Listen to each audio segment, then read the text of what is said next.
Day, nasalubong ko kanina yung nanay ni Edis ah.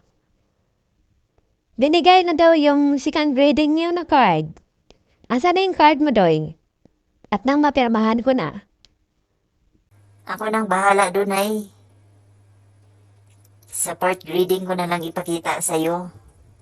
Para isang paluan mo na lang.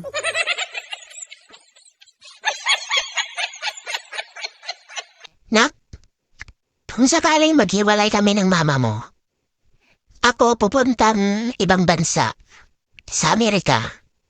Yung mama mo naman, uuwi sa probinsya, sa Bohol. Ikaw, saan ka sasama? Kay mama. Bakit? Dahil mas mahal mo ang mama mo kesa sa akin? Papa, gusto ko lang makita ang chocolate hills niyo sa Bohol. O sige, ganito na lang. Ako uuwi sa Bohol. Tapos yung mama mo, puntang ibang bansa, sa Amerika. Saan ka sasama? Kay mama rin pa. Sa Amerika. O, tingnan mo. Mas mahal mo nga mama mo kaysa sa akin? Ay, naku pa. Napuntahan ko na yung Bohol kanina lang. Kaya, doon ako kay mama sa Amerika. Kasi gusto ko rin makapunta doon.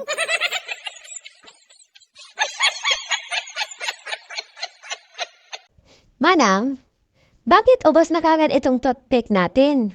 Di ba? Katabili ko lang nung isang linggo. Alam mo yon, dahil ikaw ang nag-ayos sa pinamili ko. Iwan ko nga rin, ma'am. Baka siguro, binaon ni sir sa opisina niya. Kapag ako naman ang gagamit, binabalik ko kaagad eh.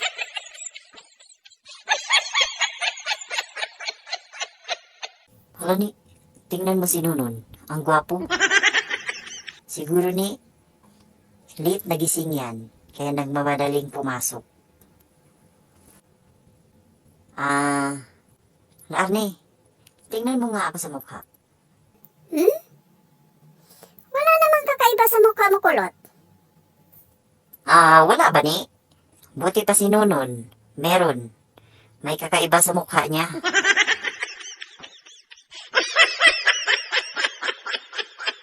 La, may napansin ako dito sa t-shirt mo.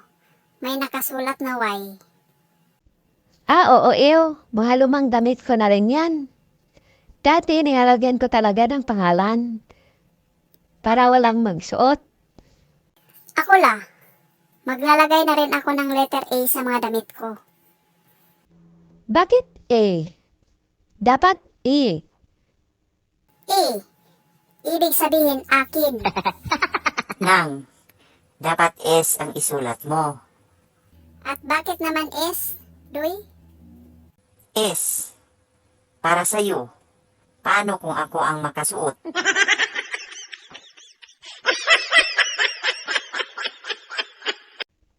Non.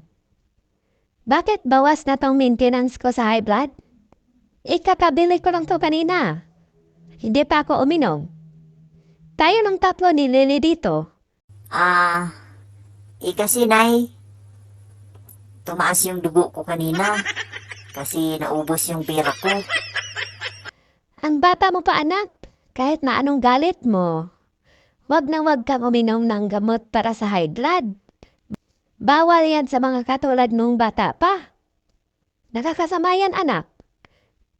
Pero bakit ba tumaas yung dugo mo? Ha? Grabe talaga yung crush ko, nay, na si Bibang.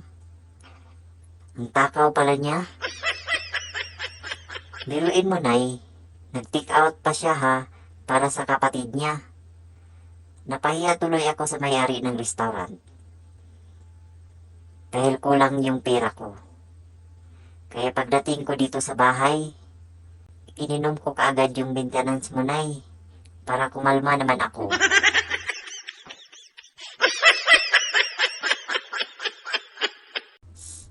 Sir Salagubang, Ah, yes, non.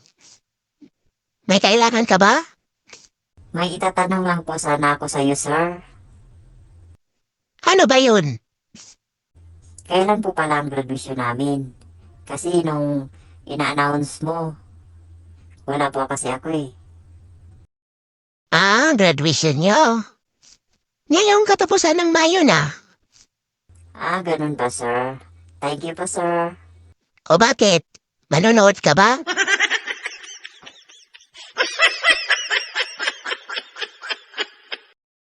Mamang driver, tanong ko lang po. Malaya pa ba yung Alimor Cubao?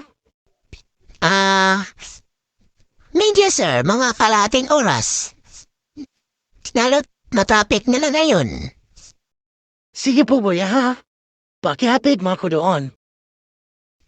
Sige po sir, tara na. Ikaw lang ba mag-isa? Bakit po? Hindi ka ba sasama?